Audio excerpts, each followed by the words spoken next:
नमस्कार। आज हम यहाँ पर क्लास 9 का एनसीईआरटी बुक का सोशल साइंस का चैप्टर है फ्रांसीसी क्रांति वो कर रहे हैं। खंड 1 घटनाएं और प्रक्रियाएं। इस खंड में आप फ्रांसीसी क्रांति, रूसी क्रांति और नासीवाद के उदय का इतिहास पढ़ेंगे। आधुनिक विश्व की रचना में इन तीनों घटनाओं का महत्वपूर्ण योगदान रहा है। तो जो आधुनिक विश्व की रचना है उसमें 3 महत्वपूर्ण घटना क्या हैं? एक तो फ्रांसीसी क्रांति, रूसी क्रांति और नाज़ीवाद का उदय। अध्याय 1 फ्रांसीसी क्रांति के बारे में है। आज हम मुक्ति, स्वतंत्रता और समानता को सहज, सुलभ और सामान्य मानकर चलते हैं, लेकिन हमें याद रखना चाहिए कि इन सब का भी एक इतिहास रहा है। फ्रांसीसी क्रांति के जरिए आपको इस इतिहास के एक हिस्से को समझने में मदद मिलेगी। फ्रांसीसी क्रांति ने फ्रांस में राजतंत्र को समाप्त कर दिया। तो ये मुख्य है कि जो फ्रांसीसी क्रांति हुई थी उसने फ्रांस में राजतंत्र को समाप्त कर दिया। विशेषाधिकारों पर आधारित व्यवस्था से शासन की एक नई व्यवस्था उदित हुई। क्रांति के दौरान तैयार किया गया मानव अधिकार घोषणा पत्र एक नए युग के आगमन का द्योतक था। सबके एक समान अधिकार होते हैं और हर व्यक्ति बराबरी का दावा कर सकता है। यह सोच राजनीति की नई भाषा का हिस्सा बन गई। समानता और स्वतंत्रता की यह सोच नए युग का केंद्रीय विचार थी, लेकिन विभिन्न देशों में इन विचारों को नाना रूपों में समझा और साधा गया। भारत और चीन, अफ्रीका और दक्षिणी अमेरिका के उपनिवेशवाद विरोधी आंदोलनों ने कई ऐसे विचारों को जन्म दिया जो बेहद रचनात्मक और मौलिक थे, लेकिन इन आंदोलनों की भाषा और मुहावरे को 18वीं सदी के उत्तरार्ध की घटनाओं से ही वैधता मिल रही थी। अध्याय 2 में आप यूरोप में समाजवाद के आगमन और इस नाटकीय घटनाक्रम के बारे में पढ़ेंगे, जिसके चलते रूस के शासक जार निकोलस द्वितीय को सत्ता छोड़नी पड़ी। रूसी क्रांति ने समाज परिवर्तन का एक नया तरीका गढ़ने का प्रयास किया। इस क्रांति ने आर्थिक समानता और मजदूर किसानों की बेहतरी का सवाल उठाया। इस अध्याय में आप नई सोवियत सरकार द्वारा शुरू किए गए बदलावों, उसके सामने आई समस्याओं और उनसे निपटने के लिए सरकार द्वारा उठाए गए कदमों के बारे में जानेंगे। सोवियत रूस की सरकार ने खेती के औद्योगिकरण और मशीनीकरण का कार्यक्रम तो दृढ़ता के साथ आगे बढ़ाया, लेकिन उसने नागरिकों के कई ऐसे अधिकारों का हनन भी किया जो किसी भी लोकतांत्रिक समाज के संचालन के लिए अनिवार्य होते हैं। फिर भी समाजवाद का नारा विभिन्न देशों के उपनिवेशवाद विरोधी आंदोलन का हिस्सा बना। आज सोवियत संघ बिखर चुका है और समाजवाद संकट में है, लेकिन 20वीं सदी के पैमाने पर समकालीन विश्व का रूपाकार तय करने में यह सबसे शक्तिशाली ताकत था। अध्याय 3 में आप जर्मनी के बारे में जानेंगे। इस अध्याय में हिटलर के उदय और नाज़ीवाद की राजनीति का विश्लेषण किया गया है। यहाँ आप नाज़ी जर्मनी में औरतों व बच्चों की दशा और स्कूलों व यातनाओं गृहों के बारे में पढ़ेंगे। इस अध्ययन से आपको पता चलेगा कि नाज़ीवाद ने किस तरह विभिन्न अल्पसंख्यक समूहों को जीने के अधिकार से वंचित कर दिया था। किस तरह उन्होंने यहूदियों का सफाया करने के लिए यहूदी विरोधी भावनाओं को भड़काया और लोकतंत्र व समाजवाद के खिलाफ एक मारक युद्ध छेड़ दिया। नाज़ीवाद के उदय की कहानी सिर्फ कुछ खास घटनाओं, सत्ता की पैशाचिक चाह, हत्याकांडों और मौत की कहानी भर नहीं है। यह विभिन्न स्तरों पर चलने वाली एक विस्तृत और दिल दहला देने वाली व्यवस्था की कहानी है। भारत में भी कुछ लोग हिटलर के विचारों से काफी प्रभावित हुए, लेकिन ज्यादातर लोगों को नाज़ीवाद के उदय पर खौफ ही महसूस हुआ। आधुनिक विश्व का इतिहास सिर्फ स्वतंत्रता और लोकतंत्र के फलने फूलने की कहानी भर नहीं है, यह हिंसा और निरंकुशता, मृत्यु और महाविनाश की कहानी भी है।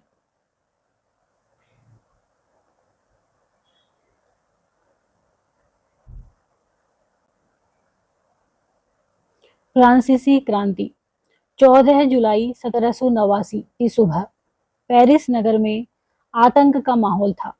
सम्राट ने सेना को शहर में घुसने का आदेश दे दिया था। अफवाह थी कि वह सेना को नागरिकों पर गोलियां चलाने का आदेश देने वाला है। लगभग 7,000 मर्द और औरतें टाउन हॉल के सामने एकत्र हुए और उन्होंने एक जन सेना का गठन करने का निर्णय किया। हथियारों की खोज में वे बहुत से सरकारी भवनों में जबरन प्रवेश कर गए। अंततः सैकड़ों लोगों का एक समूह पेरिस नगर के पूर्वी भाग की ओर चल पड़ा। और बास्टील किले की जेल को तोड़ डाला। तो ये पूरा ग्रुप बन गया सैकड़ों लोगों का, जिसने ये जो किला है बास्टील, इसकी जेल को तोड़ डाला, जहां भारी मात्रा में गोला बारूद मिलने की संभावना थी। वहां पर बास्टील में हथियारों पर कब्जे की सशस्त्र लड़ाई में बास्टील का कमांडर मारा गया। तो ये हथियार लेने आए थे, तो इसकी जो लड़ाई हो रही थी उसमें जो बास्टील का कमांडर था वो मारा गया और कैदी छुड़ा लिए गए। जो वहां पर कैद थे कैदी, उनको छुड़ा लिया। यद्यपि उनकी संख्या केवल 7 थी। सम्राट की निरंकुश शक्तियों का प्रतीक होने के कारण बास्टील किला लोगों की घृणा का केंद्र था, क्योंकि वहां पर जो सम्राट था वो निरंकुश शक्ति का प्रदर्शन करता था। इसलिए किले को ढा दिया गया और उसके अवशेष बाजार में उन लोगों को बेच दिए गए जो इस ध्वंस को बतौर स्मृति चिन्ह सजोना चाहते थे। उन लोगों को दे दिए जो उसको स्मृति चिन्ह के रूप में रखना चाहते थे। इस घटना के बाद कई दिनों तक पेरिस और देश के देहाती क्षेत्रों में कई और संघर्ष हुए। अधिकांश जनता पाव रोटी की महंगी कीमतों का विरोध कर रही थी। जो पाव रोटी थी उसकी महंगी कीमत थी, उसका विरोध कर रही थी। बाद में इस दौर का सिंहावलोकन करते हुए इतिहासकारों ने इसे एक लंबे घटनाक्रम की ऐसी शुरुआती कड़ी के रूप में देखा जिसकी परिणति फ्रांस के सम्राट को फांसी दिए जाने पर हुई। एंड में कहां पर हुई है? फ्रांस के सम्राट को फांसी दिए जाने से। हालांकि उस समय अधिकांश लोगों को ऐसे नतीजे की उम्मीद नहीं थी। ऐसा क्यों और कैसे हुआ? ये लोग इकट्ठे हो रहे हैं। बास्तिल ध्वंस के बाद चित्रकारों ने इस घटना की याद में कई चित्र बनाए। ये बास्तिल का ध्वंस है। 18वीं सदी के उत्तरार्ध में फ्रांसीसी समाज। सन 1774 में बूर्बो राजवंश का लुई 16 फ्रांस की राजगद्दी पर आसीन हुआ। उस समय उसकी उम्र केवल 20 साल थी। तो 20 साल की उम्र में 1774 में बूर्बो राजवंश का था लुई 16, ये फ्रांस की राजगद्दी पर आसीन हुआ और उसका विवाह ऑस्ट्रिया की राजकुमारी, किससे हुआ विवाह? ऑस्ट्रिया की राजकुमारी मेरी एंतोइनेट से। ऑस्ट्रिया की राजकुमारी थी मेरी एंतोइनेट से हुआ। राज्यारोहण के समय उसने राजकोष खाली पाया। जब उसका राज्यारोहण हुआ तो उसने क्या पाया कि राजकोष उसका खाली था। लंबे समय तक चले युद्धों के कारण फ्रांस के वित्तीय संसाधन नष्ट हो चुके थे। तो वित्तीय संसाधन क्यों नष्ट हो चुके थे? क्योंकि लंबे समय से युद्ध चल रहे थे। वर्साय के विशाल महल और राज दरबार की शानो शौकत बनाए रखने की फिजूल खर्ची का बोझ अलग से था। लुई 16 के शासनकाल में फ्रांस ने अमेरिका के 13 उपनिवेशों को साझा शत्रु ब्रिटेन से आजाद कराने में सहायता दी थी। तो फ्रांस ने किसकी सहायता की थी? अमेरिका की। इस युद्ध के चलते फ्रांस पर 10 अरब लिब्रे, तो ये जो युद्ध था उसकी वजह से क्या हुआ? फ्रांस पर 10 अरब लिब्रे से अधिक का कर्ज और जुड़ गया, जबकि उस पर पहले से ही 2 अरब लिब्रे का बोझ चढ़ा हुआ था। सरकार से कर्जदाता अब 10% ब्याज की मांग करने लगे थे। जो कर्ज लिया था उससे कितने प्रतिशत की मांग करने लगे थे? 10% सरकार से। फलस्वरूप फ्रांसीसी सरकार अपने बजट का बहुत बड़ा हिस्सा दिनों दिन बढ़ते जा रहे कर्ज को चुकाने पर मजबूर थी। अपने नियमित खर्चों जैसे कि सेना के रखरखाव, राज दरबार, सरकारी कार्यालयों या विश्वविद्यालयों को चलाने के लिए फ्रांसीसी सरकार करों में वृद्धि के लिए बाध्य हो गई, पर यह कदम भी नाकाफी था। 18वीं सदी में फ्रांसीसी समाज 3 एस्टेट में बटा था। 18वीं सदी में जो फ्रांसीसी समाज था वो कितने एस्टेट में बटा था? 3 एस्टेट में बटा हुआ था और केवल तीसरे एस्टेट के लोग जनसाधारण ही कर अदा करते थे। तो टैक्स कौन देता था? केवल जो तीसरे एस्टेट के लोग थे, जनसाधारण, वो ही। वर्गों में विभाजित फ्रांसीसी समाज मध्यकालीन सामंती व्यवस्था का अंग था। प्राचीन राजतंत्र पद का प्रयोग सामान्यतः सन 1789 से पहले के फ्रांसीसी समाज एवं संस्थाओं के लिए होता है। चित्र 2 फ्रांसीसी समाज की वर्ग व्यवस्था को दर्शाता है। ये है चित्र 2। इसमें क्या है? एस्टेट्स का समाज।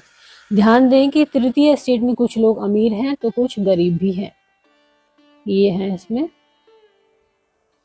ये प्रथम एस्टेट जो है इसमें तो है पादरी वर्ग, द्वितीय एस्टेट में है कुलीन वर्ग, और तृतीय स्टेट में क्या है, इसमें अमीर भी हैं गरीब भी हैं, जैसे बड़े व्यवसायी हैं, व्यापारी हैं, अदालती कर्मचारी हैं, वकील हैं, किसान और कारीगर, इसके अलावा छोटे किसान, भूमिहीन मजदूर और नौकर।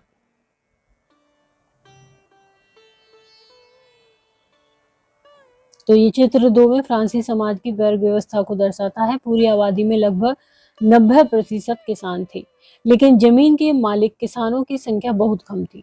किसान तो 90% है, लेकिन जो जिनके पास जमीन है, जो किसी जमीन के मालिक हैं, वो बहुत कम थे। लगभग 60% जमीन पर कुलीनों का, चर्च का और तीसरे एस्टेट के अमीरों का अधिकार था।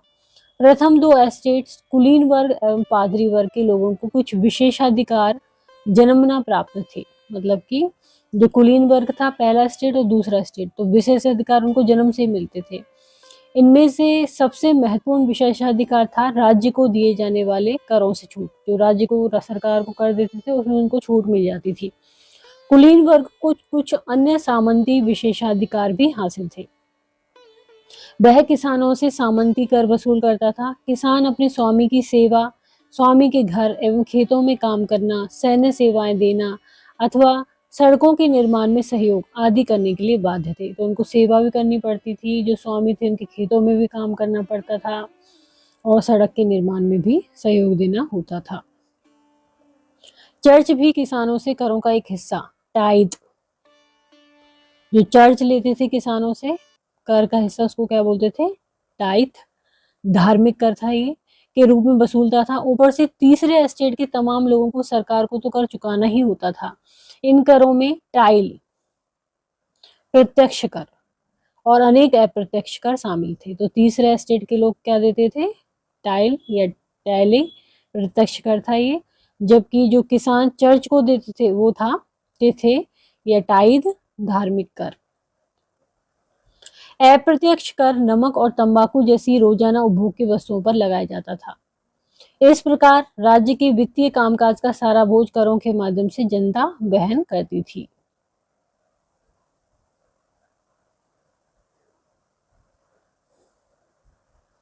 अब इसमें नए शब्द हैं। लिब्रे, फ्रांस की मुद्रा, जिसे 1794 में समाप्त कर दिया गया, अब ये नहीं है। एस्टेट, क्रांतिपूर्व फ्रांसीसी समाज में सत्ता और सामाजिक हैसियत को अभिव्यक्त करने वाली श्रेणी। पादरी वर्ग था, चर्च के विशेष कार्यों को करने वाले व्यक्तियों का समूह। टाइथ था, चर्च द्वारा वसूल किया जाने वाला कर। यह कर कृषि उपज के 10वें हिस्से के बराबर, जो कृषि उपज होती थी उसके 10वें हिस्से के बराबर। टाइल क्या था, सीधे राज्य को अदा किया जाने वाला कर।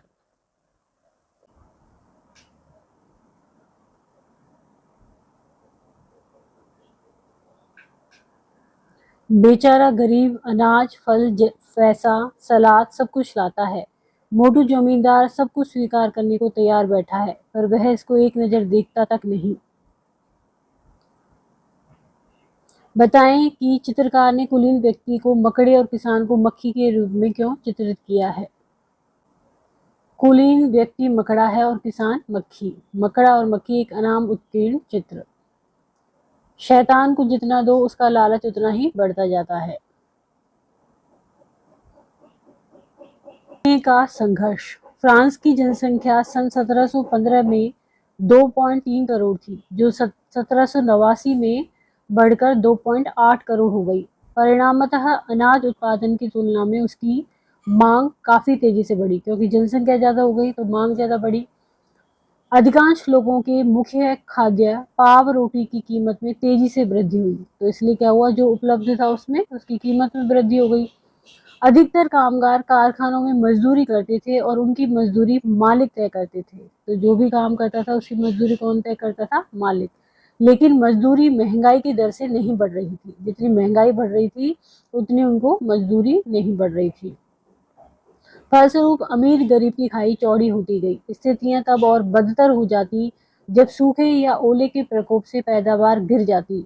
इससे रोजी रोटी का संकट पैदा हो जाता था। ऐसे जीविका संकट प्राचीन राजतंत्र के दौरान फ्रांस में काफी आम थे। नए शब्द, जीविका संकट, ऐसी चरम स्थिति जब जीवित रहने के न्यूनतम साधन भी खतरे में पड़ने लगते हैं। अनाम, जिसका नाम मालूम नहीं है। जीविका का संकट कैसे उत्पन्न होता है? जीविका संकट का चक्र, खराब फसल, अब गरीब गुरबा पाव रोटी नहीं खरीद पाएंगे, महामारी,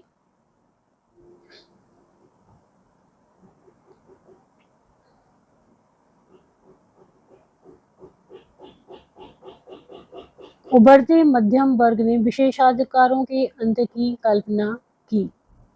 पहले भी कर बढ़ने एवं अकाल के समय किसान और कामगार विद्रोह कर चुके थे, परंतु उनके पास सामाजिक एवं आर्थिक व्यवस्था में बुनियादी बदलाव लाने के लिए साधन एवं कार्यक्रम नहीं थे। ये जिम्मेदारी तीसरे एस्टेट के उन समूह ने उठाई जो समृद्ध और शिक्षित होकर नए विचारों के संपर्क में आ सके थे। तो तीसरे एस्टेट के जो लोग थे वो पढ़ लिख के क्या हो गए थे, उनमें नए विचार आ गए थे और इसलिए वो ये जिम्मेदारी उठा रहे थे।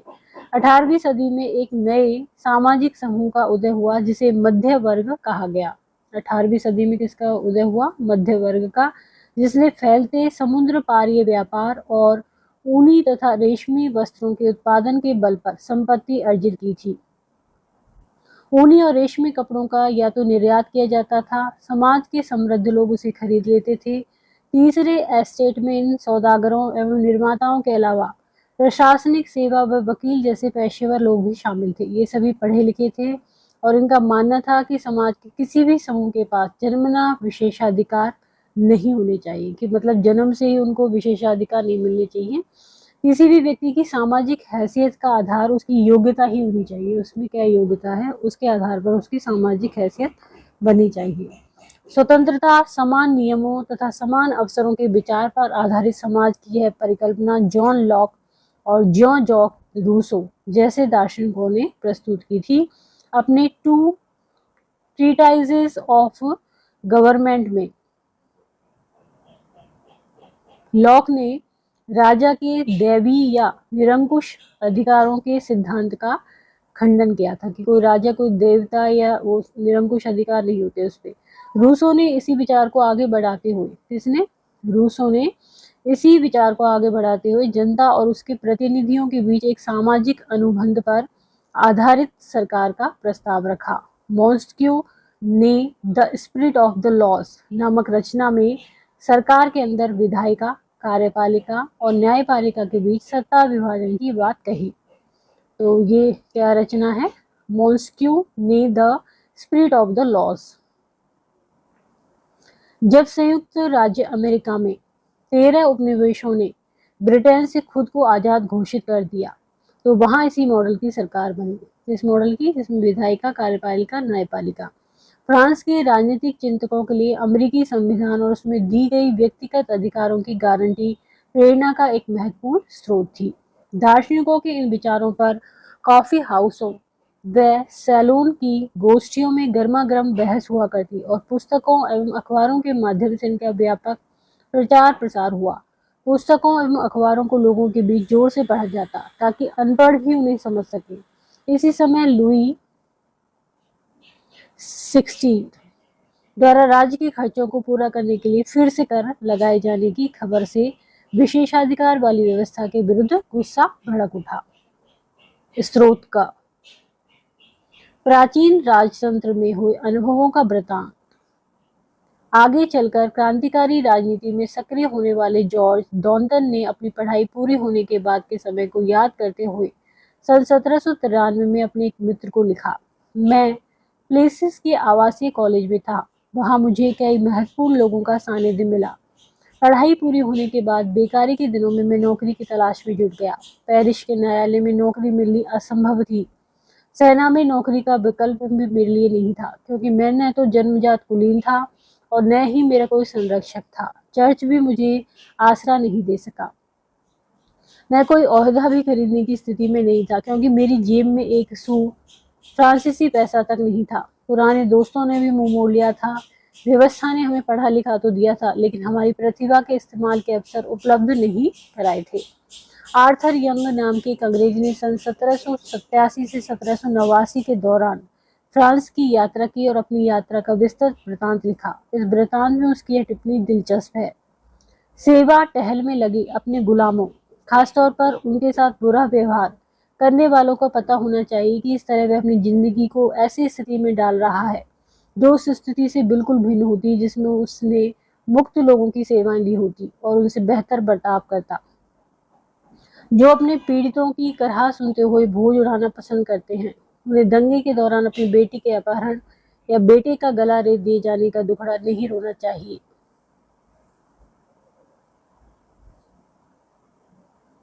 क्रांति की शुरुआत।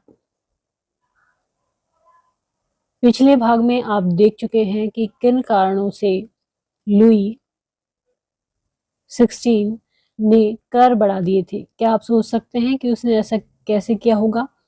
प्राचीन राजतंत्र के तहत फ्रांसीसी सम्राट अपनी मर्जी से कर नहीं लगा सकता था। जो फ्रांसीसी सम्राट होता था वो अपनी मर्जी से कर नहीं लगाता था।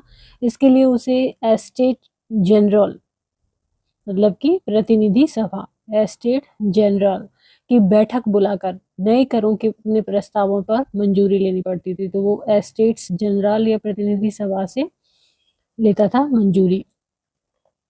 एस्टेट जनरल एक राजनीतिक संस्था थी जिसमें तीनों एस्टेट अपने अपने प्रतिनिधि भेजते थे। तो एस्टेट जनरल क्या थी? एक राजनीतिक संस्था थी जिनमें जो 3 एस्टेट बताए थे हमने पहले, उसके प्रतिनिधि आते थे। लेकिन सम्राट ही यह निर्णय करता था कि इस संस्था की बैठक कब बुलाई जाए। इसकी अंतिम बैठक सन 1614 में बुलाई गई थी। फ्रांसीसी सम्राट लुई 16 ने 5 मई 1789 को नए करों के प्रस्ताव के अनुमोदन के लिए एस्टेट जनरल की बैठक बुलाई। प्रतिनिधियों की मेजबानी के लिए बरसाए के एक आलीशान भवन को सजाया गया। पहले और दूसरे एस्टेट ने इस बैठक में अपने 300 प्रतिनिधि भेजे। तो जो पहले और दूसरे एस्टेट थे उन्होंने तो 300 प्रतिनिधि भेजे, जो आमने सामने की कतारों पर बिठाए गए। तीसरे एस्टेट के 600 प्रतिनिधि उनके पीछे खड़े किए गए। तीसरे एस्टेट का प्रतिनिधित्व इसके अपेक्षाकृत समृद्ध और शिक्षित वर्ग कर रहे थे। तो तीसरे एस्टेट का प्रतिनिधित्व कौन कर रहे थे? वो समृद्ध भी थे और शिक्षित वर्ग भी थे। किसानों, औरतों एवं कारीगरों का सभा में प्रवेश वर्जित था। फिर भी लगभग 40,000 पत्रों के माध्यम से उनकी शिकायतों एवं मांगों की सूची बनाई गई, जिसे प्रतिनिधि अपने साथ लेकर आए थे। एस्टेट जनरल के नियमों के अनुसार प्रत्येक वर्ग को एक मत देने का अधिकार था, यानी कि हर वर्ग क्या दे सकता था? एक मत दे सकता था। और ये नियम किसके थे? एस्टेट जनरल के। इस बार भी लुई 16 इसी प्रथा का पालन करने के लिए दृढ़ प्रतिज्ञ था, परंतु तीसरे वर्ग के प्रतिनिधियों ने मांग रखी कि अब की बार पूरी सभा द्वारा मतदान कराया जाना चाहिए, जिसमें प्रत्येक सदस्य को एक मत देने का अधिकार होगा। मतलब जो भी प्रतिनिधि आए हैं वो मतदान करें और हर एक सदस्य अपना मत दे। यह एक लोकतांत्रिक सिद्धांत था, जिसे मिसाल के तौर पर रूसो ने अपनी पुस्तक द सोशल कॉन्ट्रैक्ट में प्रस्तुत किया था। तो रूसो की एक पुस्तक थी द सोशल कॉन्ट्रैक्ट, इसमें उसने प्रस्तुत किया था। जब सम्राट ने इस प्रस्ताव को अस्वीकार कर दिया तो तीसरे एस्टेट के प्रतिनिधि विरोध जताते हुए सभा से बाहर चले गए। तीसरे एस्टेट के प्रतिनिधि खुद को संपूर्ण फ्रांसीसी राष्ट्र का प्रवक्ता मानते थे। 20 जून को ये प्रतिनिधि बरसाए के इंडोर टेनिस कोर्ट में जमा हुए। तो 20 जून को कहाँ पर जमा हुए? इंडोर टेनिस कोर्ट बरसाए में। उन्होंने अपने आप को नेशनल असेंबली घोषित कर दिया और शपथ ली कि जब तक सम्राट की शक्तियों को कम करने वाला संविधान तैयार नहीं किया जाएगा तब तक असेंबली भंग नहीं होगी। तो क्या कर दिया उन्होंने? अपने आप को नेशनल असेंबली, और ये बोला उन्होंने, ये शपथ ली कि जब तक कि जो सम्राट है उसकी शक्तियां कम नहीं हो तब तक ये असेंबली भंग नहीं होगी। उनका नेतृत्व कौन कर रहा था? मिराबियो और आवे सीए। कौन कर रहा था नेशनल असेंबली का नेतृत्व? मिराबियो और आवे सीए। मिरावियों का जन्म कुलीन परिवार में हुआ था, लेकिन वह सामंती विशेषाधिकारों वाले समाज को खत्म करने की जरूरत से सहमत था। उसने एक पत्रिका निकाली और वर्साय में जुटी भीड़ के समक्ष जोरदार भाषण भी दिए। आवे सीए मूलतः पादरी था और उसने तीसरा एस्टेट क्या है शीर्षक से एक अत्यंत प्रभावशाली प्रचार पुस्तिका पैम्पलेट लिखी। तो दो जो थे नेतृत्व कर रहे थे नेशनल असेंबली का, मिराबियो और आवेसीए। तो मिराबियो तो एक कुलीन परिवार से था और जो आवेसीए थे ये तीसरा एस्टेट क्या है, ये एक पैम्पलेट इन्होंने निकाली थी और एक मूलतः ये पादरी थे।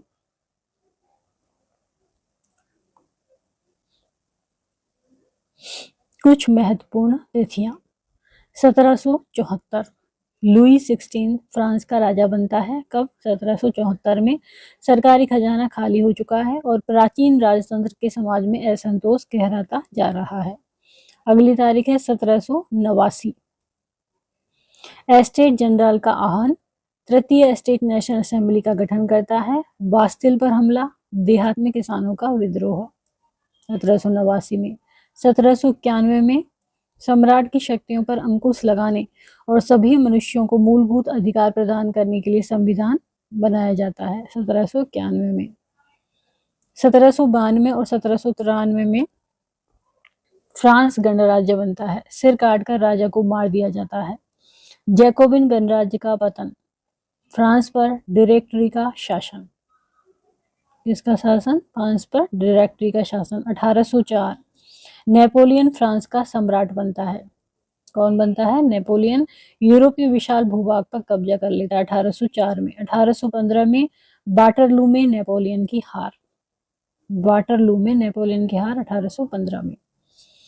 तृतीय एस्टेट के प्रतिनिधि मध्य में एक मेज पर खड़े असेंबली अध्यक्ष बेयली की ओर हाथ उठाकर शपथ लेते हैं। क्या आप मानते हैं कि उस समय बेयली निर्वाचित प्रतिनिधियों की ओर से पीठ करके खड़ा रहा होगा?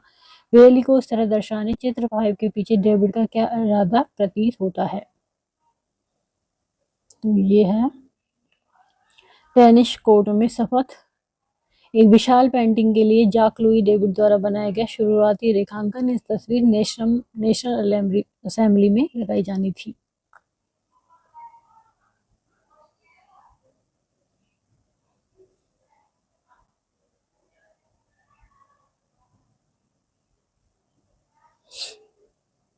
जिस वक्त नेशनल असेंबली संविधान का प्रारूप तैयार करने में व्यस्त थी, पूरा फ्रांस आंदोलित हो रहा था। कड़ाके की ठंड के कारण फसल मारी गई थी और पाव रोटी की कीमतें आसमान छू रही थी। बेकरी मालिक स्थिति का फायदा उठाते हुए जमाखोरी में जुटे थे। बेकरी की दुकानों पर घंटों के इंतजार के बाद गुस्साई औरतों की भीड़ ने दुकान पर धावा बोल दिया। दूसरी तरफ सम्राट ने सेना को पेरिस में प्रवेश करने का आदेश दे दिया। ये सेना कहाँ पर प्रवेश कर जाए? पेरिस में। क्रुद्ध भीड़ ने 14 जुलाई को बास्तिल पर धावा बोलकर उसे नेस्तनाबूद कर दिया। देहाती इलाकों में गांव-गांव यह अफवाह फैल गई कि जागीरों के मालिकों ने भाड़े पर लठैतों लुटेरों के गिरोह बुला लिए हैं, जो पकी फसलों को तबाह करने निकल पड़े हैं। कई जिलों में भय से आक्रांत होकर किसानों ने कुदालों, बेलचों से ग्रामीण किलों चेच्यू पर आक्रमण कर दिए। उन्होंने अन्न भंडारों को लूट लिया और लगान संबंधी दस्तावेजों को जलाकर राख कर दिया। कुलीन बड़ी संख्या में अपनी जागीरें छोड़कर भाग गए। बहुतों ने तो पड़ोसी देशों में जाकर शरण ली। अपनी विद्रोही प्रजा की शक्ति का अनुमान करके लुई 16 ने अंततः नेशनल असेंबली जो थी उसको मान्यता दे दी, क्योंकि सब विद्रोह हो रहे थे और यह भी मान लिया कि उसकी सत्ता पर अब से संविधान का अंकुश होगा। 4 अगस्त 1789 की रात को असेंबली ने करों, कर्तव्यों और बंधनों वाली सामंती व्यवस्था के उन्मूलन का आदेश पारित किया। पादरी वर्ग के लोगों को भी अपने विशेषाधिकारों को छोड़ देने के लिए विवश किया गया। धार्मिक कर समाप्त कर दिया गया और चर्च के स्वामित्व वाली भूमि जब्त कर ली गई। तो धार्मिक कर समाप्त कर दिया गया और चर्च के स्वामित्व वाली वो जो भूमि थी वो जब्त कर ली। इस प्रकार कम से कम 20 अरब लिब्रे की संपत्ति सरकार के हाथ में आ गई।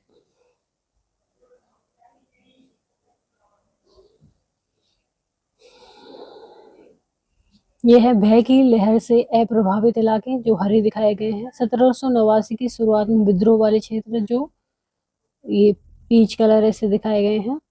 और प्रमुख भगदड़ के बाहरी हिस्से जो इस तरह से ये गोले से दिखाए गए हैं, और भय की लहर का विस्तार, ये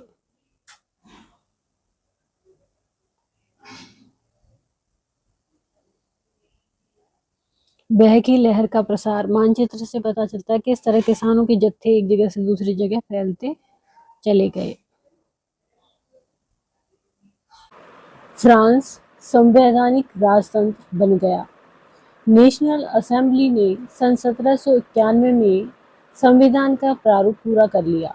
तो जो फ्रांस की नेशनल असेंबली थी उसने 1791 में संविधान का प्रारूप पूरा कर लिया। इसका मुख्य उद्देश्य था सम्राट की शक्तियों को सीमित करना। क्या मुख्य उद्देश्य था? कि जो सम्राट है उसकी शक्तियां क्या हो जाए? सीमित। एक व्यक्ति के हाथ में केंद्रीकृत होने के बजाय अब इन शक्तियों को विभिन्न संस्थाओं, विधायिका, कार्यपालिका एवं न्यायपालिका में विभाजित एवं हस्तांतरित कर दिया गया। इस प्रकार फ्रांस में संवैधानिक राजतंत्र की नींव पड़ी। चित्र 7 दिखाता है कि नई राजनीतिक व्यवस्था कैसे काम करती थी। तो ये चित्र 7 है। 1791 के संविधान के अंतर्गत राजनीतिक व्यवस्था तो इस तरह से काम करती थी। ये न्यायाधीश वोट के द्वारा, और यहाँ पर ये सम्राट, नियंत्रण किसका? नेशनल असेंबली का, जिसमें 745 सदस्य थे। निषेध और नियंत्रण किसका? मंत्री का। और यहाँ पर ये वोट देके सक्रिय नागरिक जो है वो मताधिकार प्राप्त लोग, 2.8 करोड़ की जनसंख्या में लगभग 40 लाख लोगों ने वोट दिया, और 50,000 पुरुष निर्वाचक और फ्री वोट देके नेशनल असेंबली चुनी इन्होंने। और जो निष्क्रिय नागरिक हैं, मताधिकार प्राप्त नहीं, लगभग 30 लाख पुरुषों, महिलाओं, बच्चों और 25 वर्ष से कम उम्र के व्यक्तियों को मताधिकार प्राप्त नहीं था।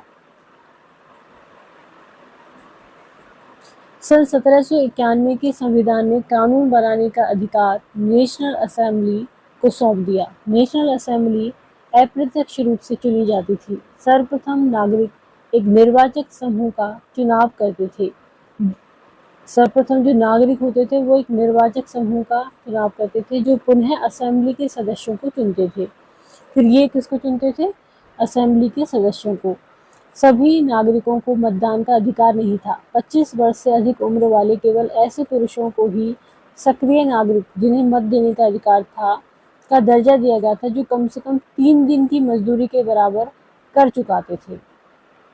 तो जितनी 3 दिन की उनकी मजदूरी होती थी उसके बराबर कर चुकाते थे, और जो 25 वर्ष से अधिक थे उनको सक्रिय नागरिक माना गया, और उन्हीं को वोट देने का अधिकार था, मत देने का अधिकार था।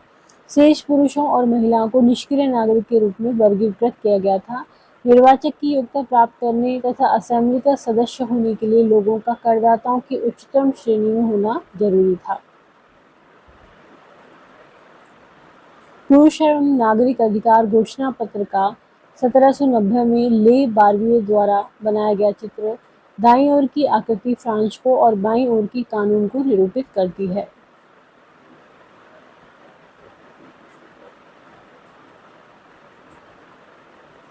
ये है पुरुष और नागरिक अधिकार घोषणा पत्र। संविधान पुरुष एवं नागरिक अधिकार घोषणा पत्र के साथ शुरू हुआ था। जीवन के अधिकार, अभिव्यक्ति की स्वतंत्रता के अधिकार और कानूनी बराबरी के अधिकार को नैसर्गिक एवं अहरणीय अधिकार के रूप में स्थापित किया गया। अर्थात ये अधिकार प्रत्येक व्यक्ति को जन्मना प्राप्त थे और इन अधिकारों को छीना नहीं जा सकता था। राज्य का यह कर्तव्य माना गया कि वह प्रत्येक नागरिक के नैसर्गिक अधिकारों की रक्षा करे। पुरुष एवं नागरिक अधिकार घोषणा पत्र। आदमी स्वतंत्र पैदा होते हैं, स्वतंत्र रहते हैं और उनके अधिकार समान होते हैं। हर एक राजनीतिक संगठन का लक्ष्य आदमी के नैसर्गिक एवं अहरणीय अधिकारों को संरक्षित रखना है। ये अधिकार हैं स्वतंत्रता, संपत्ति, सुरक्षा एवं शोषण के प्रतिरोध का अधिकार। समग्र संप्रभुता का स्रोत राज्य में निहित है। कोई भी समूह या व्यक्ति ऐसा अनाधिकार प्रयोग नहीं करेगा जिससे जिसे जनता की सत्ता की स्वीकृति न मिली हो। स्वतंत्रता का आशय ऐसे काम करने की शक्ति से है जो औरों के लिए नुकसानदेह न हो। समाज के लिए किसी भी हानिकारक कृत्य पर पाबंदी लगाने का अधिकार कानून के पास है। कानून सामान्य इच्छा की अभिव्यक्ति है। सभी नागरिकों को व्यक्तिगत रूप से या अपने प्रतिनिधियों के माध्यम से इसके निर्माण में भाग लेने का अधिकार है। कानून की नज़र में सभी नागरिक समान हैं। कानून सम्मत प्रक्रिया के बाहर किसी भी व्यक्ति को न तो दोषी ठहराया जा सकता है और न ही गिरफ्तार अथवा नजरबंद किया जा सकता है। प्रत्येक नागरिक बोलने, लिखने और छापने के लिए आज़ाद है, लेकिन कानून द्वारा निर्धारित प्रक्रिया के तहत ऐसी स्वतंत्रता के दुरुपयोग की जिम्मेदारी भी उसी की होगी। सार्वजनिक सेना तथा प्रशासन के खर्चे चलाने के लिए एक सामान्य कर लगना अपरिहार्य है। सभी नागरिकों पर उनकी आय के अनुसार समान रूप से कर लगाया जाना चाहिए। क्योंकि संपत्ति का अधिकार एक पावन एवं अनुलंघनीय अधिकार है, अतः किसी भी व्यक्ति को इससे वंचित नहीं किया जा सकता है, जब तक कि विधि द्वारा स्थापित प्रक्रिया के तहत सार्वजनिक आवश्यकता के लिए संपत्ति का अधिग्रहण करना आवश्यक न हो। ऐसे मामले में अग्रिम मुआवजा जरूर दिया जाना चाहिए। राजनीतिक प्रतीकों के मायने।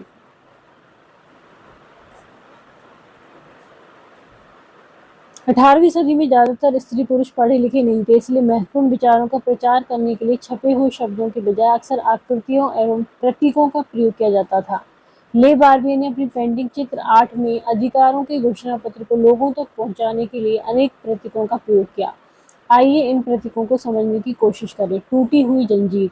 दासों को बांधने के लिए जंजीरों का प्रयोग होता था। टूटी हुई हथकड़ी उनकी आजादी का प्रतीक है। छड़ों का बर्छीदार गट्ठर। अकेली छड़ को आसानी से तोड़ा जा सकता है, पर पूरे गट्ठर को नहीं। एकता में ही बल है। त्रिभुज के अंदर रोशनी बिखेरती आंख। सर्वदर्शी आंख ज्ञान का प्रतीक है। सूर्य की किरणें अज्ञान रूपी अंधेरे को मिटा देंगी। राजदंड शाही सत्ता का प्रतीक। अपनी पूंछ मुंह में लिए सांप सनातनता का प्रतीक। अंगूठी का कोई ओछोट नहीं होता।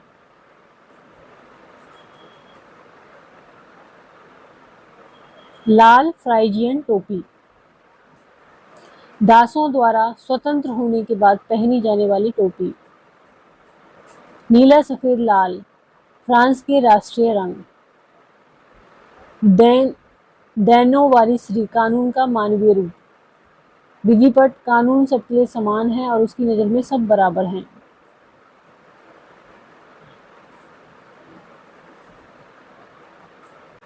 फ्रांस में राजतंत्र का उन्मूलन और गणतंत्र की स्थापना। फ्रांस की स्थिति आने वाले वर्षों में भी तनावपूर्ण बनी रही। यद्यपि लुई 16 ने संविधान पर हस्ताक्षर कर दिए थे, परंतु प्रशा के राजा से उसकी गुप्त वार्ता भी चल रही थी। फ्रांस की घटनाओं से अन्य पड़ोसी देशों के शासक भी चिंतित थे, इसलिए 1789 की गर्मियों के बाद होने वाली ऐसी घटनाओं को नियंत्रित करने के लिए इन शासकों ने सेना भेजने की योजना बना ली थी। लेकिन जब तक इस योजना पर अमल होता, अप्रैल 1792 में नेशनल असेंबली ने प्रशा एवं ऑस्ट्रिया के विरुद्ध युद्ध की घोषणा का प्रस्ताव पारित कर दिया। प्रांतों से हजारों स्वयंसेवी सेना में भर्ती होने के लिए जमा होने लगे। उन्होंने इस युद्ध को यूरोपीय राजाओं एवं कुलीनों के विरुद्ध जनता की जंग के रूप में लिया। उनके होठों पर देशभक्ति के जो तराने थे, उनमें कवि रॉजेट दी लाइल द्वारा रचित मार्सिले भी था। रॉजेट दी लाइल द्वारा रचित मार्सिले।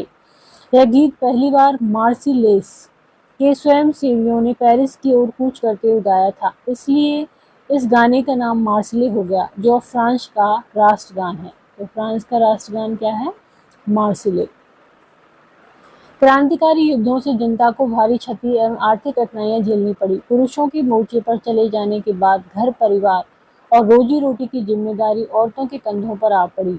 देश की आबादी के एक बड़े हिस्से को ऐसा लगता था कि क्रांति के सिलसिले को आगे बढ़ाने की जरूरत है, क्योंकि 1791 के संविधान से सिर्फ अमीरों को ही राजनीतिक अधिकार प्राप्त हुए थे। लोग राजनीतिक क्लबों में अड्डे जमाकर सरकारी नीतियों और अपनी कार्य योजना पर बहस करते थे। इनमें से जैकोबिन क्लब सबसे सफल था, जिसका नाम पेरिस के भूतपूर्व कॉन्वेंट ऑफ सेंट जैकब के नाम पर पड़ा, जो अब इस राजनीतिक समूह का अड्डा बन गया था। इस पूरी अवधि में महिलाएं भी सक्रिय थी और उन्होंने भी अपने क्लब बना लिए। इस अध्याय के खंड 4 में आप उनकी गतिविधियों एवं मांगों के बारे में और जानेंगे। जैकोबिन क्लब के सदस्य मुख्यतः समाज के कम समृद्ध हिस्से से आते थे। इनमें छोटे दुकानदार और कारीगर जैसे जूता बनाने वाले, पेस्ट्री बनाने वाले, घड़ीसाज, छपाई करने वाले और नौकर व दिहाड़ी मजदूर शामिल थे। उनका नेता मैक्समिलियन रॉबेस्पियर था। जैकोबिनों के एक बड़े वर्ग ने गोदी कामगारों की तरह धारीदार लंबी पतलून पहनने का निर्णय किया। ऐसा उन्होंने समाज के फैशन परस्त वर्ग, खासतौर से घुटने तक पहने जाने वाले ब्रीचेस, घुटना पहनने वाले कुलीनों से खुद को अलग करने के लिए किया। यह ब्रीचेस पहनने वाले कुलीनों की सत्ता समाप्ति के ऐलान का उनका तरीका था। कॉन्वेंट मतलब कि धार्मिक जीवन को समर्पित समूह की इमारत।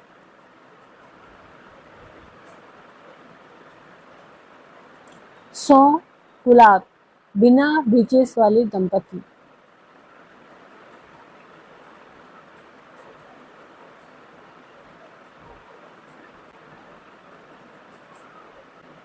इसलिए जैकोबिनों को 100 कुलात के नाम से जाना गया, जिसका शाब्दिक अर्थ होता है बिना घुटने वाले। 100 कुलात पुरुष लाल रंग की टोपी भी पहनते थे, जो स्वतंत्रता का प्रतीक थी, लाल रंग की टोपी। लेकिन महिलाओं को ऐसा करने की अनुमति नहीं थी। सन 1792 की गर्मियों में जैकोबिनों ने खाद्य पदार्थ की महंगाई एवं अभाव से नाराज पेरिस वासियों को लेकर एक विशाल हिंसक विद्रोह की योजना बनाई। 10 अगस्त की सुबह उन्होंने ट्यूलेरिए के महल पर धावा बोल दिया, राजा के रक्षकों को मार डाला और खुद राजा को कई घंटों तक बंधक बनाए रखा। बाद में असेंबली ने शाही परिवार को जेल में डाल देने का प्रस्ताव पारित किया। नए चुनाव कराए गए। 21 वर्ष से अधिक उम्र वाले सभी पुरुषों, चाहे उनके पास संपत्ति हो या नहीं, को मतदान का अधिकार दिया गया। नवनिर्वाचित असेंबली को कन्वेंशन का नाम दिया गया। 21 सितंबर 1792 को इसने राजतंत्र का अंत कर दिया और फ्रांस को एक गणतंत्र घोषित किया। जैसा कि आप जानते हैं, गणतंत्र सरकार का वह रूप है जहां सरकार और उसके प्रमुख का चुनाव जनता करती है। तो गणतंत्र क्या है? जहां सरकार और उसके जो प्रमुख होते हैं उनका चुनाव कौन करता है? जनता। और फ्रांस कब गणतंत्र घोषित हुआ? तो 21 सितंबर 1792 को। यह वंशानुगत राजशाही नहीं है। आप कुछ अन्य गणतांत्रिक देशों के बारे में जानकारी प्राप्त करने की कोशिश करें और देखें कि वे कब और कैसे गणतंत्र बने। इस चित्र को ध्यान से देखें और उन वस्तुओं की सूची बनाएं जिन्हें आपने राजनीतिक प्रतीक के रूप में बॉक्स 1 में देखा, जैसे लाल टोपी, टूटी हुई जंजीर, छड़ों का बर्छीदार गट्ठर, अधिकारों का घोषणा पत्र।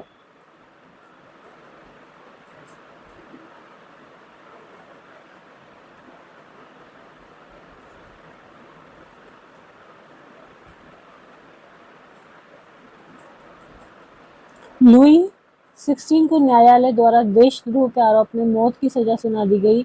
21 जनवरी 1793 को प्लेस डी लॉ कॉनकॉर्ड में उसे सार्वजनिक रूप से फांसी दे दी गई थी। कहाँ पर? प्लेस डी लॉ कॉनकॉर्ड में। कब? 21 जनवरी 1793 में। किसको फांसी दी गई? लुई 16 को। जल्द ही रानी मैरी एंटोइनेट का भी वही हश्र हुआ। नए शब्द क्या हैं? देशद्रोह, अपने देश या सरकार से विश्वासघात करना। आतंक राज।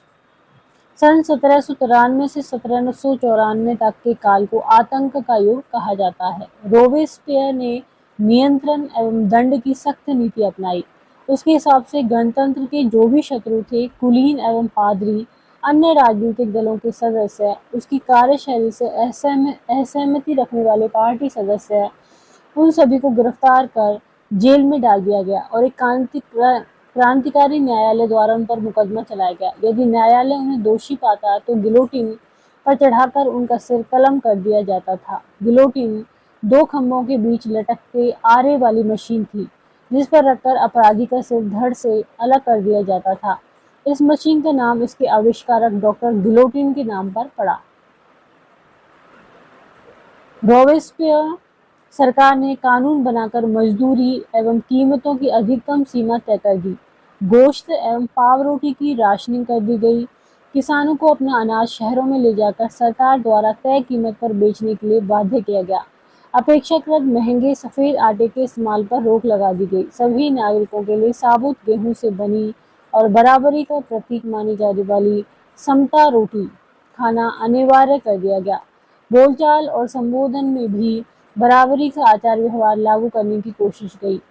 परंपरागत मॉन्शूर महाशय एवं मदाम महोदया के स्थान पर अब सभी फ्रांसीसी पुरुषों एवं महिलाओं को सितोयेन नागरिक एवं सितोयेन नागरिका नाम से संबोधित किया जाने लगा। चर्चों को बंद कर दिया गया और उनके भवनों को बैरक या दफ्तर बना दिया गया। रोबेस्पियर ने अपनी नीतियों को इतनी सख्ती से लागू किया कि उसके समर्थक भी त्राही-त्राही करने लगे। अतः जुलाई 1794 में न्यायालय द्वारा उसे दोषी ठहराया गया और गिरफ्तार करके अगले ही दिन उसे गिलोटिन पर चढ़ा दिया गया।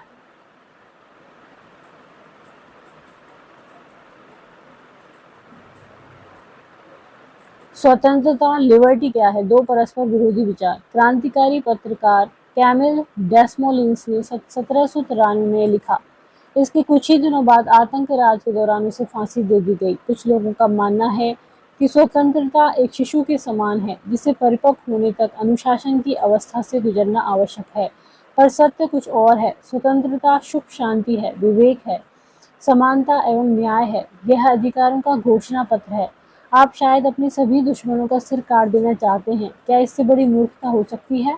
क्या किसी एक व्यक्ति को उसके दसियों सगे संबंधियों को दुश्मन बनाए बिना फांसी के तख्ते तक लाना संभव है? 7 फरवरी 1794 को रॉबेस्पियर ने कन्वेंशन में भाषण दिया, जो ला मोनितेर यूनिवर्सल अखबार में छपा। उसी भाषण का एक अंश लोकतंत्र को स्थापित और सुदृढ़ करने के लिए संविधान सम्मत शांतिपूर्ण शासन के लिए हमें सबसे पहले अत्याचारी निरंकुशता के विरुद्ध स्वतंत्रता की लड़ाई को अंतिम परिणति तक पहुंचाना होगा। गणतंत्र के घरेलू एवं बाहरी दुश्मनों का विनाश करना आवश्यक है, अन्यथा हम खुद नष्ट हो जाएंगे। क्रांति के दौर में लोकतांत्रिक सरकार आतंक का सहारा ले सकती है। आतंक बस कठोरता, तुरंतता और अनम्य अन्याय है, जिसका प्रयोग पितृभूमि की आवश्यकता, अत्यावश्यक जरूरतों को पूरा करने के लिए किया ही जाएगा। आतंक के जरिए स्वतंत्रता के दुश्मनों पर अंकुश लगाना गणतंत्र के संस्थापक का अधिकार है।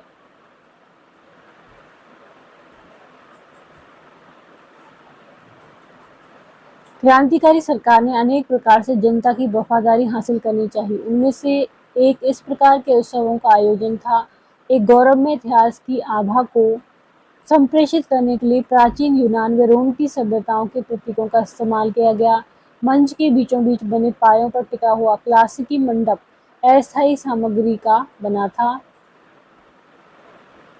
जिसे जब चाहे तोड़ा जा सकता था।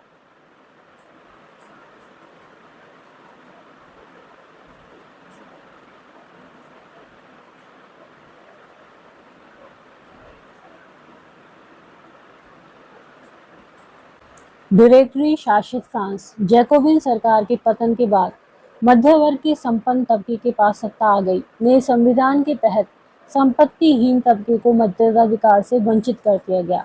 जिनकी संपत्ति नहीं थी उनको मताधिकार का अधिकार नहीं था। इस संविधान में 2 चुनी गई विधान परिषदों का प्रावधान था। इन परिषदों ने 5 सदस्यों वाली कार्यपालिका डायरेक्टरी को नियुक्त किया। तो डायरेक्टरी क्या थी? 5 सदस्यों वाली कार्यपालिका। इस प्रावधान के जरिए जैकोबिनों के शासनकाल वाली एक व्यक्ति केंद्रित कार्यपालिका से बचने की कोशिश की गई, लेकिन डायरेक्टरों का झगड़ा अक्सर विधान परिषदों से होता और तब परिषद उन्हें बर्खास्त करने की चेष्टा करती। डायरेक्टरी की राजनीतिक अस्थिरता ने सैनिक तानाशाह नेपोलियन बोनापार्ट के उदय का मार्ग प्रशस्त कर दिया। सरकार के स्वरूप में इन सभी परिवर्तनों के दौरान स्वतंत्रता, विधि सम्मत समानता और बंधुत्व प्रेरक आदर्श बने रहे। इन मूल्यों ने आगामी सदी में न सिर्फ फ्रांस बल्कि बाकी यूरोप के राजनीतिक आंदोलनों को भी प्रेरित किया। क्या महिलाओं के लिए भी क्रांति हुई? वर्साय की ओर कूच करती पेरिस की औरतें। यह चित्र 5 अक्टूबर 1789 की घटनाओं के कई चित्रों में से एक है। उस दिन महिलाएं पेरिस से वर्साय जाकर राजा को अपने साथ लेकर लौटी थी। महिलाएं शुरू से ही फ्रांसीसी समाज में इतने अहम परिवर्तन लाने वाली गतिविधियों में सक्रिय रूप से शामिल थी। उन्हें उम्मीद थी कि उनकी भागीदारी क्रांतिकारी सरकार को उनका जीवन सुधारने हेतु ठोस कदम उठाने के लिए प्रेरित करेगी। तीसरे एस्टेट की अधिकांश महिलाएं जीविका निर्वाह के लिए काम करती थी। वे सिलाई बुनाई, कपड़ों की धुलाई करती थी, बाजारों में फल फूल सब्जियां बेचती थी अथवा संपन्न घरों में घरेलू काम करती थी। बहुत सारी महिलाएं वेश्यावृत्ति करती थी। अधिकांश महिलाओं के पास पढ़ाई लिखाई तथा व्यावसायिक प्रशिक्षण के मौके नहीं थे। केवल कुलीनों की लड़कियां अथवा तीसरे एस्टेट के धनी परिवारों की लड़कियां ही कॉन्वेंट में पढ़ पाती थी। इसके बाद उनकी शादी कर दी जाती थी। कामकाजी महिलाओं को अपने परिवार का पालन पोषण भी करना पड़ता था, जैसे कि खाना पकाना, पानी लाना, लाइन लगाकर पाव रोटी लाना और बच्चों की देखरेख आदि करना। उनकी मजदूरी पुरुषों की तुलना में कम थी। महिलाओं ने अपने हितों की हिमायत करने और उन पर चर्चा करने के लिए खुद के राजनीतिक क्लब शुरू किए और अखबार निकाले। फ्रांस के विभिन्न नगरों में महिलाओं के लगभग 60 क्लब अस्तित्व में आए। उनमें the society of revolutionary and Republican women सबसे मशहूर क्लब था। उनकी एक प्रमुख मांग यह थी कि महिलाओं को पुरुषों के समान राजनीतिक अधिकार प्राप्त होने चाहिए। तो जो सबसे मशहूर क्लब था वो कौन सा था? The society of revolutionary and Republican women. महिलाएं इस बात से निराश हुई कि 1791 के संविधान में उन्हें निष्क्रिय नागरिक का दर्जा दिया गया था। महिलाओं ने मताधिकार, असेंबली के चुने जाने तथा राजनीतिक पदों की मांग रखी। उनका मानना था कि तभी नई सरकार में उनके हितों का प्रतिनिधित्व हो पाएगा। प्रारंभिक वर्षों में क्रांतिकारी सरकार ने महिलाओं के जीवन में सुधार लाने वाले कुछ कानून लागू किए। तो जो पहले के वर्ष थे उसमें जो क्रांतिकारी सरकार थी उन्होंने वही महिलाओं के जीवन में कुछ सुधार हो तो उसके लिए कुछ कानून लागू किए। सरकारी विद्यालयों की स्थापना के साथ ही सभी लड़कियों के लिए स्कूली शिक्षा को अनिवार्य बना दिया गया। तो क्या सुधार था कि जो स्कूली शिक्षा है वो सभी लड़कियों के लिए अनिवार्य है। अब पिता उन्हें उनकी मर्जी के खिलाफ शादी के लिए बाध्य नहीं कर सकते थे। शादी को स्वैच्छिक अनुबंध माना गया और नागरिक कानूनों के तहत उनका पंजीकरण किया जाने लगा। तलाक को कानूनी रूप दे दिया गया और मर्द औरत दोनों को ही इसकी अर्जी देने का अधिकार दिया गया। अब महिलाएं व्यावसायिक प्रशिक्षण ले सकती थी, कलाकार बन सकती थी और छोटे मोटे व्यवसाय चला सकती थी। फिर भी राजनीतिक अधिकारों के लिए महिलाओं का संघर्ष जारी रहा। आतंक राज के दौरान सरकार ने महिला क्लबों को बंद करने और उनकी राजनीतिक गतिविधियों पर प्रतिबंध लगाने वाला कानून लागू किया। कई जाने मानी महिलाओं को गिरफ्तार कर लिया गया और उनमें से कुछ को फांसी पर चढ़ा दिया गया। मताधिकार और समान वेतन के लिए महिलाओं का आंदोलन अगली सदी में भी अनेक देशों में चलता रहा। तो महिलाओं का आंदोलन किसके लिए था? मेनली मताधिकार के लिए और समान वेतन के लिए। मताधिकार का संघर्ष 19वीं सदी के अंत एवं 20वीं सदी के प्रारंभ तक अंतर्राष्ट्रीय मताधिकार आंदोलन के जरिए जारी रहा। क्रांतिकारी आंदोलन के दौरान फ्रांसीसी महिलाओं की राजनीतिक सरगर्मियों को प्रेरक स्मृति के रूप में जिंदा रखा गया। अंततः सन 1946 में फ्रांस की महिलाओं ने मताधिकार हासिल कर लिया। तो फ्रांस की महिलाओं ने मताधिकार कब हासिल किया? 1946 में।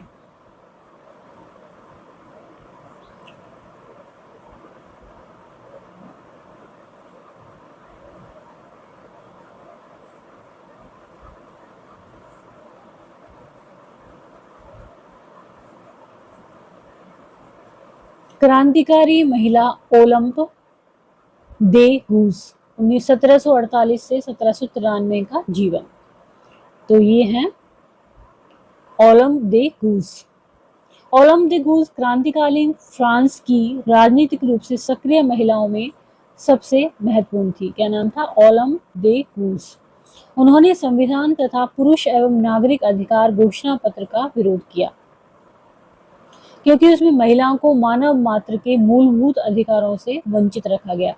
इसलिए उन्होंने सन 1791 में महिला एवं नागरिक अधिकार घोषणा पत्र तैयार किया। यहाँ पर तो पुरुष और नागरिक अधिकार घोषणा पत्र है, तो इन्होंने क्या तैयार किया? महिला एवं नागरिक अधिकार घोषणा पत्र, जिसे महारानी और नेशनल असेंबली के सदस्यों के पास यह मांग करते हुए भेजा कि इस पर कार्रवाई की जाए। सन 1793 में ओलंप दे गूज ने महिला क्लबों को जबरदस्ती बंद कर देने के लिए जैकोबिन सरकार की आलोचना की। उन पर नेशनल कन्वेंशन द्वारा देशद्रोह का मुकदमा चलाया गया। इसके तुरंत बाद उन्हें फांसी पर लटका दिया गया। ओलंप दे गूज। ओलंप दे गूज के घोषणा पत्र में उल्लिखित कुछ मूलभूत अधिकार: औरत जन्मना स्वतंत्र है और अधिकारों में पुरुष के समान है। सभी राजनीतिक संगठनों का लक्ष्य पुरुष एवं महिला के नैसर्गिक अधिकारों को संरक्षित करना है। ये अधिकार हैं स्वतंत्रता, संपत्ति, सुरक्षा और सबसे बढ़कर शोषण के प्रतिरोध का अधिकार। समग्र संप्रभुता का स्रोत राष्ट्र में निहित है, जो पुरुषों एवं महिलाओं के संघ के सिवाय कुछ नहीं है। चौथा, कानून सामान्य इच्छा की अभिव्यक्ति होना चाहिए। सभी महिला एवं पुरुष नागरिकों का या तो व्यक्तिगत रूप से या अपने प्रतिनिधियों के माध्यम से विधि निर्माण में दखल होना चाहिए। यह सभी के लिए समान होना चाहिए। सभी महिला एवं पुरुष नागरिक अपनी योग्यता एवं प्रतिभा के बल पर समान रूप से एवं बिना किसी भेदभाव के हर तरह के सम्मान व सार्वजनिक पद के हकदार हैं। कोई भी महिला अपवाद नहीं है। वह विधि सम्मत प्रक्रिया द्वारा अपराधी ठहराई जा सकती है, गिरफ्तार और नजरबंद की जा सकती है। पुरुषों की तरह महिलाएं भी इस कठोर कानून का पालन करें। ओलंप दे गूज द्वारा तैयार किए गए घोषणा पत्र स्रोत 6 तथा पुरुष एवं नागरिक अधिकार घोषणा पत्र स्रोत 6 की तुलना करें।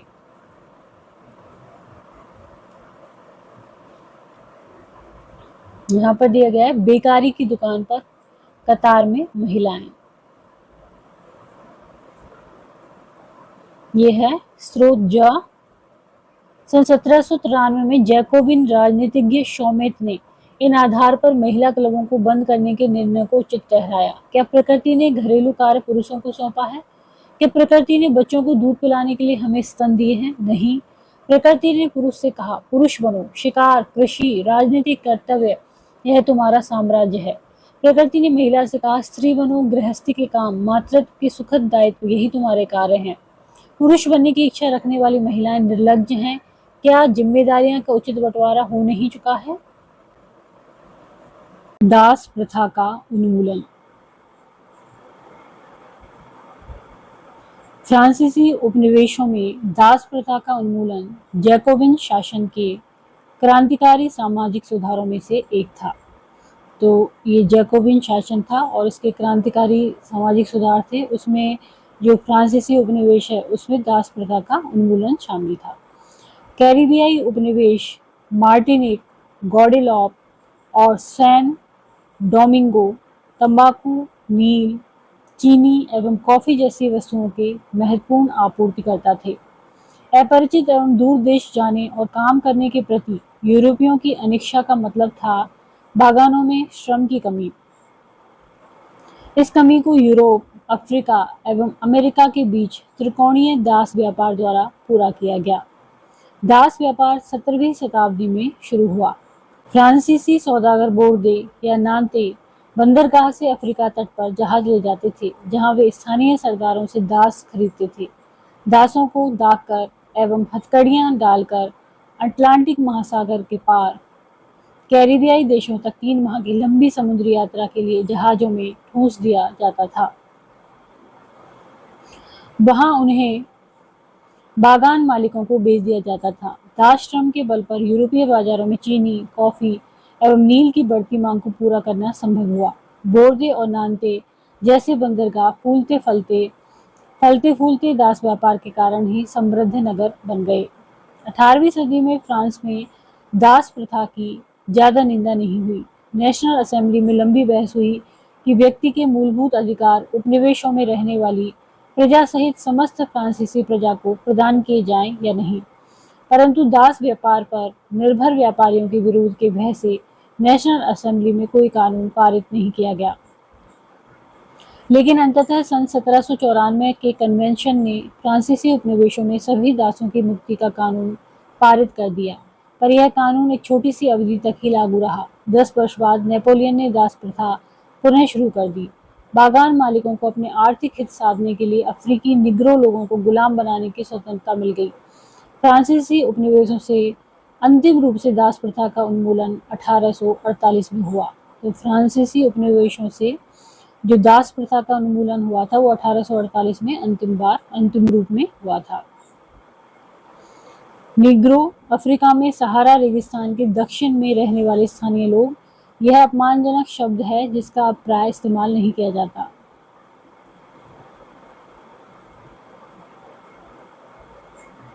दास मुक्ति। इस चित्र में दासों की मुक्ति का विवरण है। शीर्ष पर तिरंगे बैनर का नारा है मनुष्य के अधिकार। नीचे अभिलेख कहता है गुलामों की मुक्ति। एक फ्रांसीसी महिला अफ्रीकी एवं अमेरिकी इंडियन दासों को यूरोपियन कपड़े देकर उन्हें सभ्य बनाने की चेष्टा कर रही है।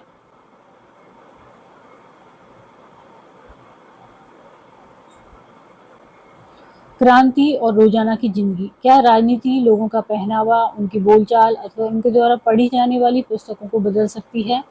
सन 1789 से बाद के वर्षों में फ्रांस के पुरुषों, महिलाओं एवं बच्चों के जीवन में ऐसे अनेक परिवर्तन आए।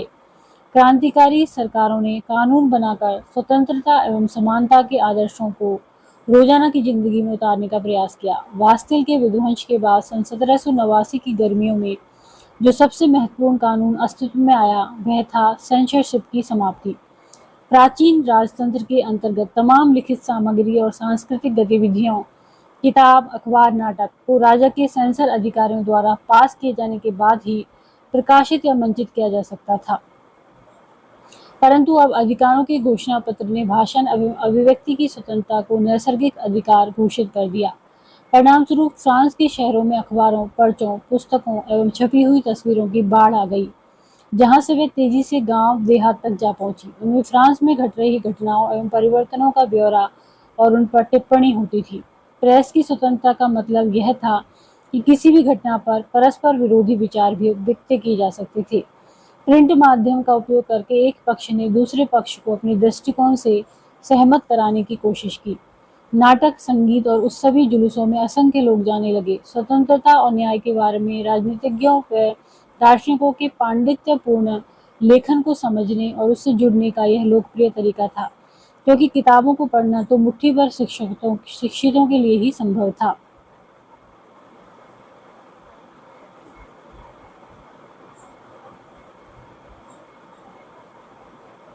देशभक्त कसरती दाब मशीन, जिसका इस्तेमाल मोटापा घटाने के लिए किया जा सकता था। अज्ञात चित्रकार द्वारा बनाया गया 1790 का यह चित्र न्याय के विचार को व्यवहार में बदलना चाहता है।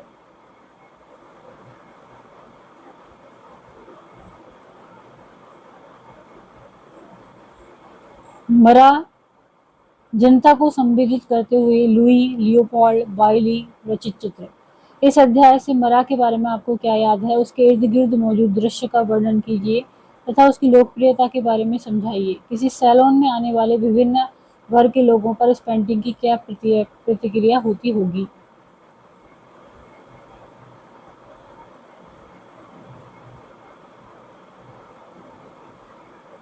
सारांश। 1804 में नेपोलियन बोनापार्ट ने खुद को फ्रांस का सम्राट घोषित कर दिया। उसने पड़ोस के यूरोपीय देशों की विजय यात्रा शुरू की। पुराने राजवंशों को हटाकर उसने नए साम्राज्य बनाए और उनकी बागडोर अपने खानदान के लोगों के हाथ में दे दी। नेपोलियन खुद को यूरोप के आधुनिकीकरण का अग्रदूत मानता था।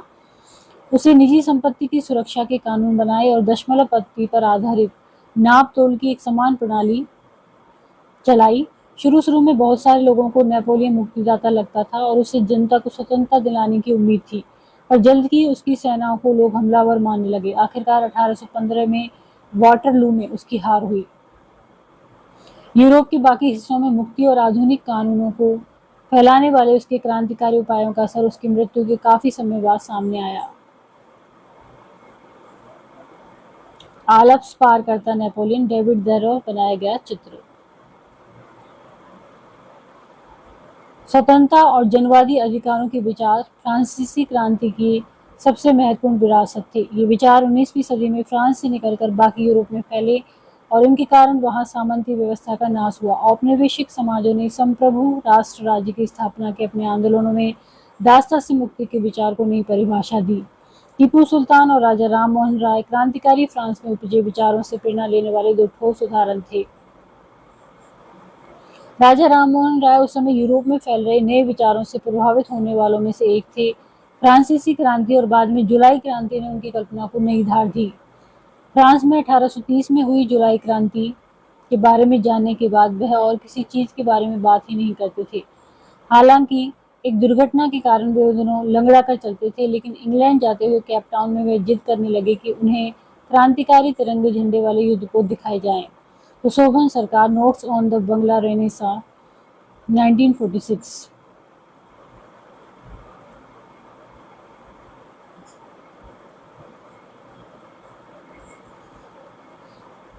Thank you. यदि वीडियो आपको पसंद आता है तो इसको लाइक करें, चैनल को सब्सक्राइब करें, कमेंट करें और शेयर करें। Thank you.